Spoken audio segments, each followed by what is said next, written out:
கட்டி வச்சுட்டேன். எண்ணெய் ஊற்றுறேன். வெங்காயம் எடுத்து கட்டியில் போட்டு வறுக்கலாம். பச்சை மிளகாய், பூண்டு, புளி கரைச்சாச்சு. உப்பு போட்டுருவோம். புளியிலேயே கொத்தமல்லி தூளும் போட்டுடலாம். காஞ்ச வேற இதிலே போட்டு வதக்கலாம். தக்காளியை இதிலே போட்டு வதக்கணும்.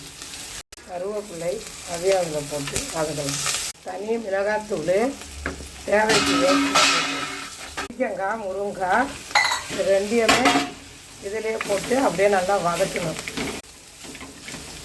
நல்லா இதை மாதிரி வதக்க வேண்டியதுதான். காய் நல்லா வெந்துச்சு.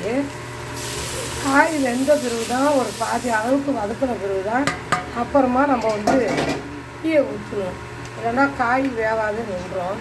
கொத்தமல்லியும் புளியும் ஊற்றியாச்சு, கரைச்சி வச்சு காஞ்ச வேற ஆனாலும் ரெடி ஆகிடுச்சு பாருங்க. அதேமாதிரி சமையல் கட்டில் இந்த மாதிரி பேன் போடுங்க. அப்போ